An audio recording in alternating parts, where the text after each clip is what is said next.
Assalamualaikum warahmatullahi wabarakatuh. Selamat pagi ya saudara-saudara sekalian. Kita lanjutkan pembelajarannya masih pada bab kedua mengenai kinematika gerak pada halaman 23 tentang gerak lurus beraturan. Nah, yang perlu kalian ketahui kuncinya adalah gerak lurus beraturan adalah bahwa dia itu percepatannya itu konstan ya, karena dia sebentar.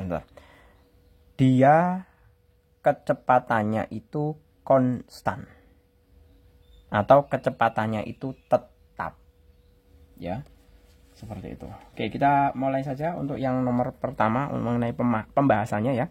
Nah, ini sudah kelihatan sekali ya bahwa kecepatannya dia konstan, tetap, selalu tetap. Grafik lurus ini menunjukkan bahwa kecepatannya itu tetap. Misalkan 50 meter per jam 50 meter per sekon, ya sudah, sepanjang waktu dia 50 meter per sekon. Seperti itu. Nah, di sini dikatakan adalah kecepatan benda merupakan besaran vektor. Kecepatan itu merupakan besaran vektor karena dipengaruhi oleh gaya. Karena di sini kelihatan kan kecepatan adalah perpindahan dibagi waktu dari soal sebelumnya. Nilai dan arah kecepatan benda dapat dijelaskan melalui grafik VT maupun grafik ST. Jelaskan sifat dari nilai dan arah kecepatan, sifat dan nilai dari arah kecepatan serta jenis gerak benda berdasarkan grafik VT dan ST. Nah, ini grafik konstan. Jadi dia itu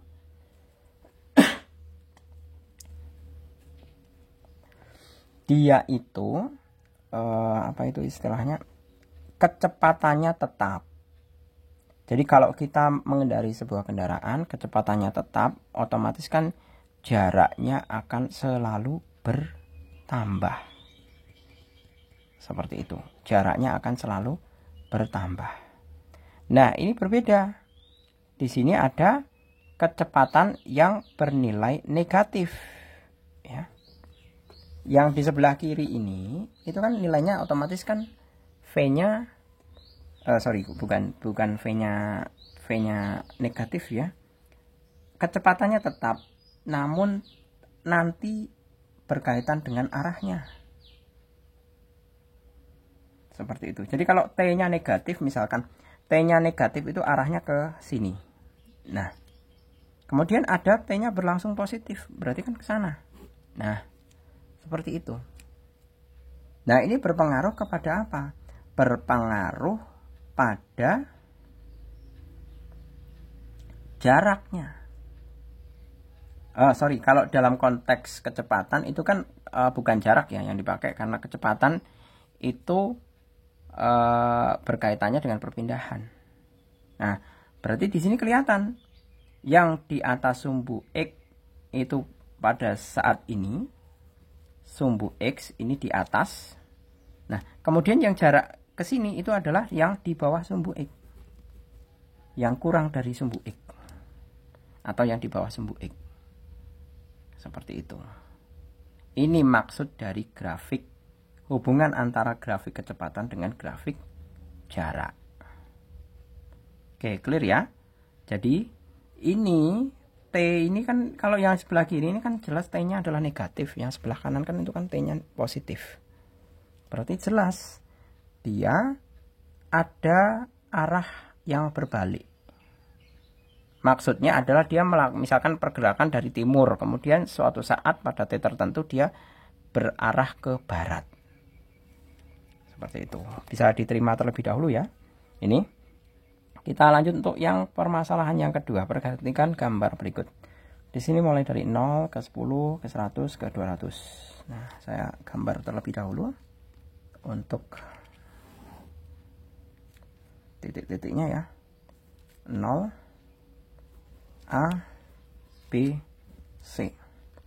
0 meter, 10 meter, 100 meter, 200 meter. Sudah. Nah, kita balik.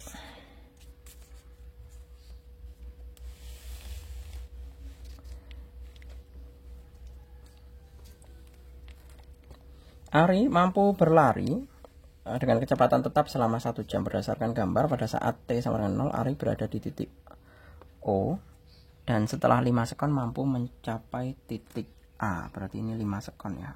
5 sekon. Tentukan jarak yang ditempuh Ari setelah berlari setengah jam. Nah, setelah berlari selama setengah jam ya. Berarti jarak yang ditempuh bahwa S, mestinya kan kita bisa mencari V-nya terlebih dahulu. Iya kan? Nah, dari sini kita bisa mencari V-nya, V Ari. V Ari itu sama dengan S per T. S-nya 10 meter, dibagi T-nya adalah 5 sekon. Sama dengan 2 meter per sekon. Nah, yang ditanyakan adalah jarak yang ditempuh. Bahwa S itu sama dengan V Ari dikalikan T Ari. Sama dengan V Ari-nya 2 meter per sekon. Dikalikan T-nya adalah setengah jam. 2 kali 1800. Sama dengan 3600 meter per meter. 3600 meter. Atau sama saja, kalau dijadikan kilometer kan berarti 3,6 kilometer. Seperti ini. Kemudian B, waktu yang dibutuhkan Ari untuk menempuh perjalanan dari titik O ke C. Kita lihat dari O ke C 200 meter. Ya, berarti kita mencari T itu sama dengan S per V Ari. S-nya adalah 200 meter. Dibagi V-nya adalah 2 meter per sekon. Sama dengan 100 sekon. Ya, 100 sekon. Selesai. Kemudian yang nomor ketiga. Yang nomor ketiga ya. Pak Johan sedang melakukan perjalanan ke luar kota untuk mengikuti kegiatan seminar. Pada saat mobilnya masuk tol, Pak Johan melihat jam dan diperlihatkan waktunya tinggal 30 menit untuk melintasi tol. 30 menit untuk melintasi tol yang panjangnya 49 km. Jalan tersebut cukup lengang dan lurus. Jika Pak Johan mengemudi mobil dengan kecepatan tetap, tentukan besar kecepatan mobil agar Pak Johan tiba tepat waktu. Wah, ini soal hiburan ini. T-nya adalah 30 menit. Ini sama dengan 0,5 jam. Kemudian S-nya adalah 49 km. Otomatis kalau cari kecepatan V sama dengan S per T. S-nya 49 km dibagi 0,5 jam.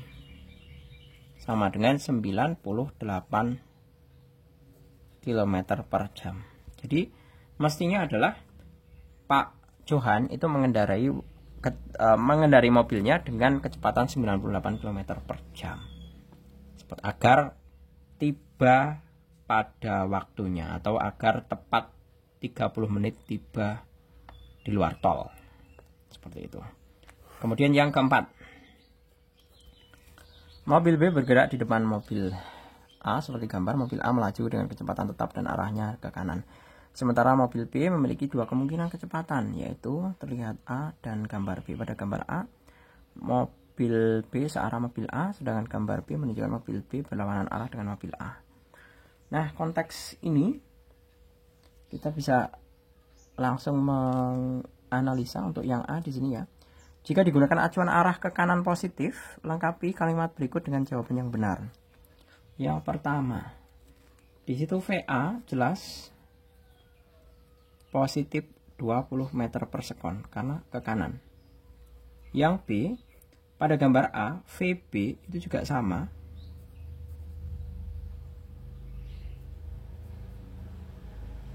Sama dengan positif 15.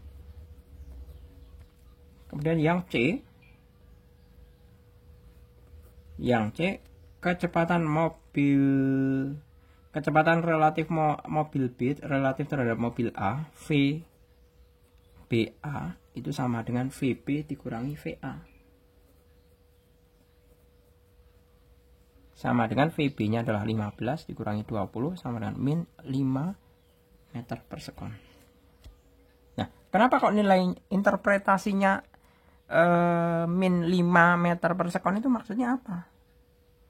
bahwa selisih kecepatan mobil B terhadap A itu adalah 5 meter per sekon. Seperti itu. Kemudian yang C, ini C ya. Yang D, pada gambar B, VB, ini ke kiri, berarti min 15 meter per sekon. Yang E,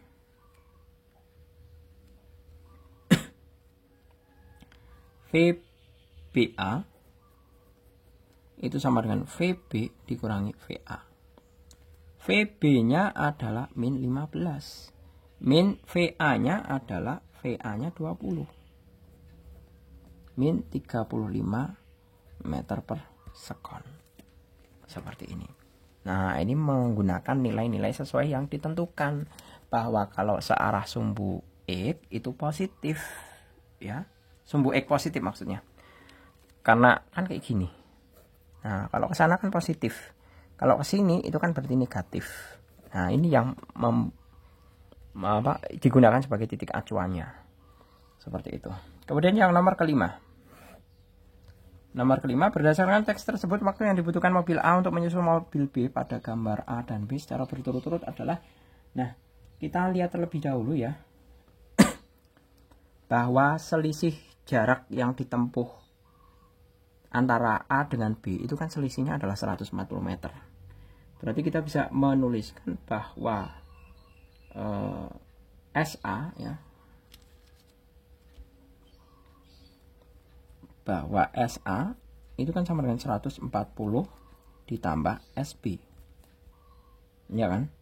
Sedangkan SA sendiri itu kan VA kali T, 140 ditambah VB kali T.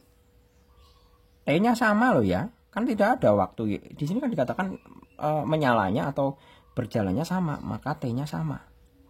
Nah, VA-nya adalah 20T sama dengan 140 ditambah VB-nya adalah 15T. Saya ganti 20, saya tukar maksudnya 15T sama dengan 140, 5T sama dengan 140 meter, T sama dengan 140 meter per 5 sekon. Sama dengan, ini sama dengan 1428 ya. Sama saja 28 sekon. 28, ini meter per sekon maksudnya. Ini 5 kan 5 meter per sekon, meter per sekon. 28 sekon. Nah, ini kalau misalkan kamu malas untuk mengerjakan, udah langsung jawab aja yang 28 sekon. Ini udah jelas benar. Seperti itu. Ya. Jadi untuk nilai T-nya adalah 28 sekon. Untuk yang kasus yang A ini. Nah, sekarang kasus yang B. Kasus yang B itu adalah dia saling berlawanan. Ya kan? Berarti kan sama saja kita menyatakan bahwa SA ditambah SB itu sama dengan 140. S-nya adalah VA kali T ditambah VB kali T. 140. VA-nya adalah 20. Berapa itu? 20 meter per sekon. 20T ditambah berapa ini?